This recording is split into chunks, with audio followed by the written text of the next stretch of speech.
Hello everyone, I hope you're all doing okay. This is the third video on the sensory or the ascending spinal pathways. As part of the video 1, we already discussed the hierarchical arrangement of the neurons. We said that there was a first order, second order, and third order neuron in almost all the sensory pathways. And then we talked about the sensory information which is carried by the dorsal column spinothalamic pathway and the spinocerebellar pathways. Uh, we also talked a little bit about the location of the first order neurons, and we identified the different sensory tracts within the transfer section of the spinal cord. Then, as part of the video 2, we discussed the dorsal column pathway, dorsal column medial lemniscal pathway in much more detail. We talked about its neuroanatomy and the clinical deficits which could be elicited by lesions along the course of the dorsal column pathway, especially in the cerebral cortex. Now, as part of the video 3, in this video, we will talk about the spinothalamic pathway in much more detail. We'll talk about the neuroanatomy of this pathway, and we'll talk about the clinical deficits produced by lesions along the course of the spinothalamic pathway. So let's take up the spinothalamic pathway in a bit more detail. We will start by talking about the first order neurons, which we already have discussed in a little bit more detail when we were talking about the first order neurons in general for every pathway. Now, the first order neurons, like all other sensory spinal pathway, they have their cell bodies inside the dorsal root ganglion. The dendrites, they bring in the sensory information from the peripheral sensory receptor to the neuronal cell body inside the dorsal root ganglion, while the axon of these neurons then travel through the posterior root of the spinal nerve to bring in that sensory information into the posterior horn of the spinal cord. The posterior horn of the spinal cord is sensory in function, in contrast to the anterior horn of the spinal cord, which is motor in function. Now, the spinothalamic tracts can, in general, be divided into two broad categories. We've got a lateral spinothalamic tract, and then we've got an anterior spinothalamic tract. The lateral spinothalamic tract is dedicated to taking sensory information of pain and temperature, whereas the anterior spinothalamic tract is responsible for conveying the sensory information of touch and pressure from the peripheral body receptors to the higher neural centers inside the brain. Like many other sensory pathways, there is a first order neuron, second order neuron, and a third order neuron. And we've already talked about the first order neurons, which brings in the sensory information into the posterior horn of the spinal cord. This sensory information would be related to pain, temperature, touch, and pressure sensations. Now, there's a bit more detail associated with the first order neuron of the spinothalamic tract. For instance, once the first order neuron enters into the posterior horn of the spinal cord, it actually ascends a few segments of the spinal cord before it actually gets a chance to synapse with the neural cell bodies of the second order neurons, which are situated in the posterior horn of the spinal cord. This little ascension of the first order neuron is known as the posterolateral tract of Leisure. These first order neurons, once they have formed the posterolateral tract of Leisure, or in other words, have ascended a few segments of the spinal cord following their entry into the posterior horn of the spinal cord, these then synapse with a group of neuronal cell bodies inside the posterior horn, which is color coded in gray over here, and that is known as the substantia gelatinosa. This is the area where the second order neuronal cell bodies for this pathway are going to be situated. The first order neurons for the lateral spinothalamic tract from a functional perspective can be further divided into type A delta fibers and type C fibers. Type A delta fibers are the large myelinated nerve fibers, and they are responsible for transmission of the fast pain, whereas the type C fibers are responsible for the diffuse pain sensation. We're not going to go into the detailed neurophysiological aspects of these fibers. However, for now, we're just going to focus on the neuroanatomy of the spinothalamic pathway. Now, the second order neurons are the neurons whose cell bodies are situated within the substantia gelatinosa. These are the neurons which are going to decussate or cross within the central nervous system. And so let's discuss a few points regarding the decussation of the second order neurons of the spinothalamic pathway. Now, the cell bodies of the second order neurons, as we just discussed already, are situated within the substantia gelatinosa in the posterior horn of the spinal cord. Now, these second order neurons are going to decussate within the spinal cord. So, these are the second order neurons which are going to cross, and the crossing is going to happen for the spinothalamic tract. The crossing is going to happen within the spinal cord, unlike the dorsal column where the crossing was happening inside the medulla, and unlike the corticospinal motor pathway as well, where the crossing was happening inside the medulla in the brain stem. And we mentioned that there are two kinds of the spinothalamic tracts. We've got a lateral spinothalamic tract and we've got an anterior spinothalamic tract. The way the crossing happens within the spinal cord for these two types of spinothalamic pathways is a little bit different, and let's find out how. So for the lateral spinothalamic tract, the crossing of the fibers actually happens within a single segment of the spinal cord. So if the first order neuron for the lateral spinothalamic tract enters into a specific segment of the spinal cord into the posterior horn, the crossing of the fibers is going to happen in the same spinal segment as well. Whereas, contrary to that, in the anterior spinothalamic tract, the first order neurons, once they synapse with the substantia gelatinosa, the second order neurons which pop out, they actually ascend within several segments of the spinal cord to eventually cross over to the opposite side. The lateral spinothalamic tract fibers, the second order neurons for the lateral spinothalamic tract, then ascend over here in the lateral white column, whereas the anterior spinothalamic tract fibers ascend here anteriorly in the anterior white column. So if you want to do a bit of recap, there are two kinds of ascensions of the first and second order neurons in the spinothalamic pathway. Once the first order neuron enters into the posterior horn, it ascends for a few segments before it synapses with the substantia gelatinosa, where the second order neural cell bodies are present. This ascending tract is known as the posterolateral tract of Leisure, and that belongs to the first order neuron. Now, the second order neuron from the substantia gelatinosa, in case of an anterior spinothalamic tract, that ascends further segments of the spinal cord as it crosses over to the opposite side. And this is different from the posterolateral tract of Leisure, and this ascension is not going to be seen in the lateral spinothalamic tract. And that is usually the reason why when we have a lesion in the spinal cord, let's say on the left side, then that leads to a deficit of pain temperature and touch pressure sensation on the opposite side, but a couple segments below the level of the lesion, because the tract has ascended a few segments during its crossing before it reaches on to the contralateral side, or it has ascended even as part of the posterolateral tract of Leisure as well, before it crosses over and reaches to the opposite side. Now, as far as the lateral spinothalamic tract is concerned, there is a somatotopic organization of the pain fibers in the lateral inside the lateral spinothalamic tract. We can see over here the cervical fibers are usually situated more medially, whereas the sacral fibers from the lower part of the body, bringing the pain temperature sensation, these are situated a little bit more medially. So, central spinal cord lesions could potentially lead to a loss of pain temperature sensation from the cervical region first compared to the lower part of the body. What you can see over here are the lateral spinothalamic tract and the anterior spinothalamic tract color coded in gray, and they are kind of sandwiching this spinal pathway over here. This is the spinotectal pathway, which is going to be going from the spinal cord to the tectum, which is a region inside the midbrain. And we'll talk about that sometime later in much more detail. For now, what you have to know is that these three tracts, which is the lateral spinothalamic, anterior spinothalamic tract, and the spinotectal tract, are collectively also known as the spinal lemniscus.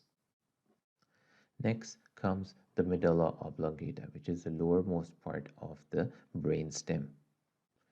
Now, inside the medulla oblongata, the second order neurons of the pain temperature pathway are going to ascend in the lateral part of the medulla. What you can see over here is the medial surface of the left cerebral hemisphere. You can see the posterior end of the brain over here, characterized by the occipital lobe and the cerebellum. This is the medial surface, and these dotted lines over here represent the trajectories of the sensory pathways. The blue dotted line represents the dorsal column pathway, which we covered in video 2. What you can see is that that pathway is crossing in the upper or in that pathway is crossing inside the medulla. The gray dotted line is the lateral spinothalamic pathway, which we are covering as part of this video. And what you can see over here is the decussation for the spinothalamic pathway is happening below the medulla oblongata, which is inside the spinal cord. And then it is going to ascend in the brain stem in a relatively more lateral position compared to the medial lemniscus or the dorsal column, which was more ventrally situated inside the brainstem. Now, if I take a horizontal slice through the medulla oblongata, then the horizontal section is going to look somewhat like this. You're probably familiar with the anatomy of the section of the medulla oblongata by now because we covered that in video 2. Just to do a quick recap, you can see fourth ventricle at the back. So this is the posterior aspect of the horizontal slice. The pyramids or the corticospinal tracts can be seen in the front. Right behind them, we can see the green color-coded region, which belongs to the medial lemniscus. So this is the dorsal column medial lemniscal sensory pathway. And what you can see over here is that this red color coded region here that belongs to the spinal lemniscus containing the lateral spinothalamic tract. So the lateral spinothalamic tract, unlike the corticospinal pathway and medial lemniscus, is a relatively more laterally situated structure. You can see it is situated just lateral to the inferior olivary nucleus. In fact, it is kind of sandwiched between the olive or the inferior olivary nucleus and the inferior cerebellar peduncle, more laterally situated. This is a horizontal slice taken through the prosection of the brain. Once again, you can see this laterally situated lateral spinothalamic tract over here, part of the spinal lemniscus. And you can see that it is lateral to the inferior olivary nucleus, which is this crumpled nucleus shown over here. Since this is a Mulligan stain section, so anything which is gray matter is going to appear blue, and that is why the inferior olivary nucleus is shown blue in color over here. The fourth ventricle can be seen at the back, so this is the posterior aspect of the horizontal slice. Next comes the pons, which is the second part of the brainstem above the medulla oblongata. Now, inside the pons, the lateral spinothalamic tract is going to ascend in the lateral part of the pons. And if I take a horizontal slice over here through this bumpy region, which is the pons, then the horizontal slice of the pons is going to look somewhat like this. So what you can see over here is the horizontal section of the pons. You can see the ventral pontocerebellar fibers which are running transversely, and these are the hallmark of the pons. In fact, when we look at the prosection of the pons, these transversely running pontocerebellar fibers actually help us identify the section of the pons. We can see the fourth ventricle at the back and the fourth ventricle over here at the back as well. So this is a posterior aspect of this illustration, and this is the posterior aspect of this slice of the prosection of the pons. Now you can see that the green region here represents the medial lemniscus, which is more ventrally situated structure right behind corticospinal tract, whereas the spinothalamic tract, color coded in red over here, which is a much more laterally situated structure inside the pons. So the lateral spinothalamic tract is going to take more or less a laterally placed trajectory as it ascends in the brainstem, unlike the medial lemniscus and corticospinal tracts, which are going to be more ventrally situated inside the brainstem. Next comes the midbrain, which is the highest part of the brainstem. The second order neurons are going to ascend in the posterolateral region of the midbrain. So they're going to be once again situated more laterally in the midbrain as well.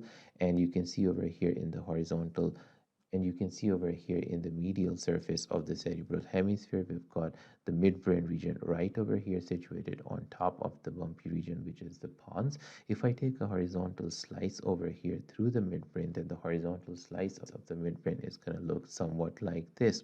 You can see the two crura or the peduncles of the midbrain, this being the interpeduncular region over here, the interpeduncular fossa.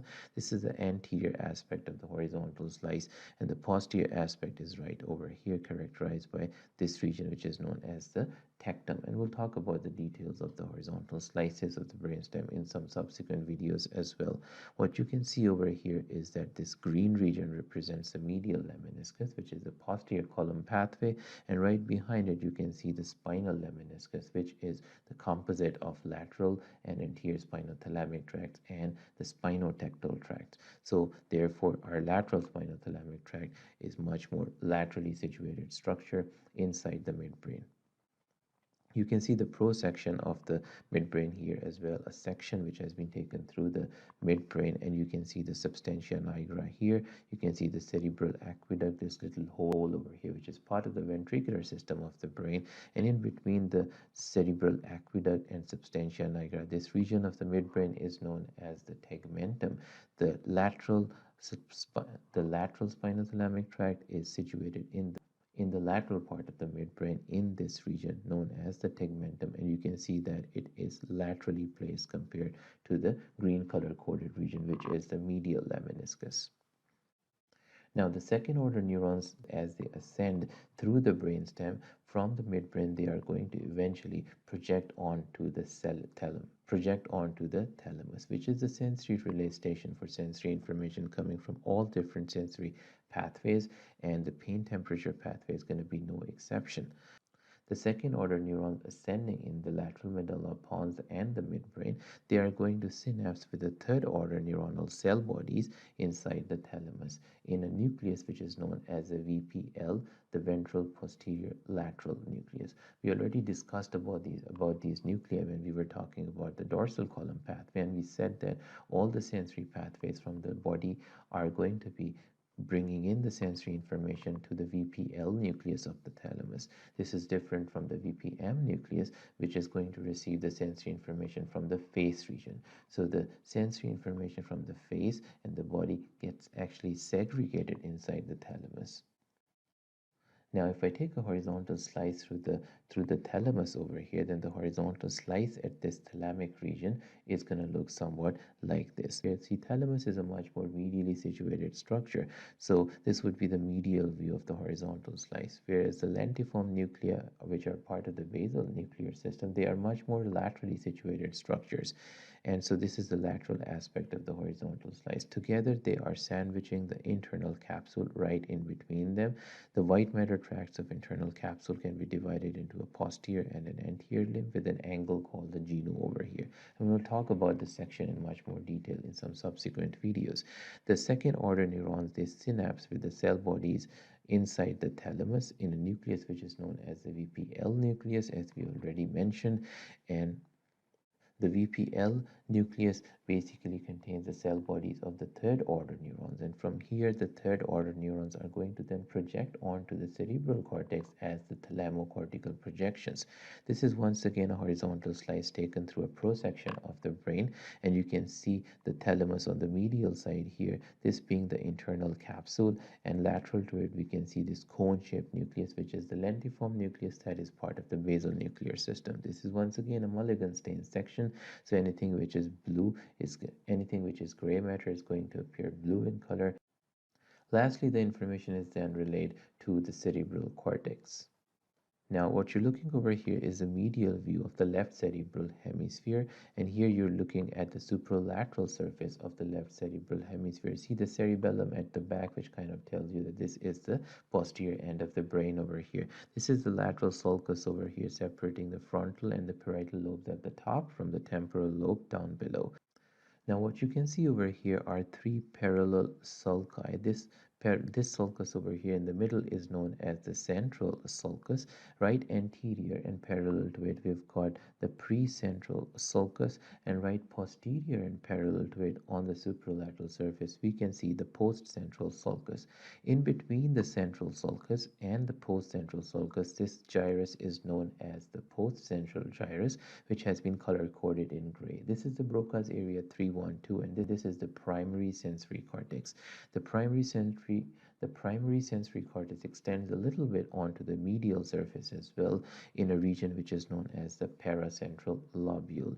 And the third order neuronal cell bodies from the VPL nucleus of the thalamus, they are going to project their thalamocortical projections, their third order neurons, which are going to bring in the sensory information of pain and temperature in case of the lateral spinothalamic tract, vibration, proprioception, 2-point discrimination sensation in case of the dorsal column into the primary sensory cortex inside the post-central gyrus.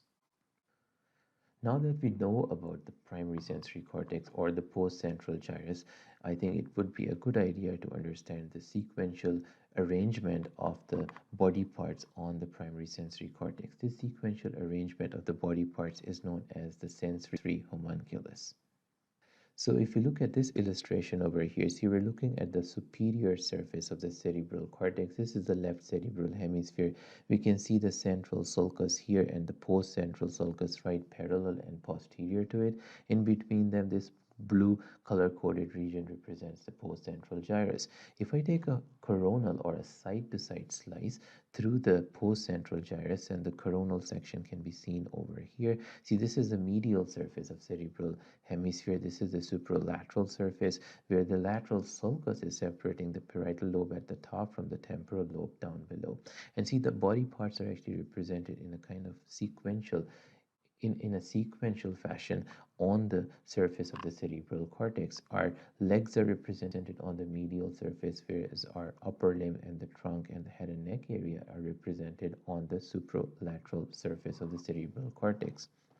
And what does that mean? It basically means that the sensory information from the limb region, from any of the sensory pathways, is going to come onto the medial surface of the cortex, whereas the sensory information from the upper limb region and the head and neck region as well, that is going to come in from different sensory pathways depending on what kind of sensory information is coming in, that is going to be entering into the superolateral surface of the cortex. And why is it important to know? It is important to know especially in context of the blood supply of the cerebral cortex. So let's just talk about the blood supply of the cortex in a little bit more detail. Now see the sensory cortex on the medial surface and this little 1 centimeter wide strip of the cortex on the superolateral surface where the legs and the thigh region are being represented. This area is supplied by an artery which is known as the anterior cerebral artery. Whereas this region on the superolateral surface where the lower limbs, where the upper limbs and the head and neck are represented, this is the area supplied by the middle cerebral artery, which has been color coded in gray over here. So if a patient who has a stroke of the anterior cerebral artery, that could potentially result in an infarct in the medial surface of the brain, and consequently there would be sensory loss in the lower limbs, whereas the upper limb sensory loss would not be elicitable. Whereas on the contrary, if there is a stroke involving the middle cerebral artery, then the upper limb sensations would be impaired, whereas the lower limb would be intact. So this kind of information helps us basically to localize a neurological lesion. So just to do a quick recap, we've talked about the spinothalamic pathway in more detail. We've talked about the first order neurons, which are part of the peripheral nervous system with their cell bodies inside the dorsal root ganglion.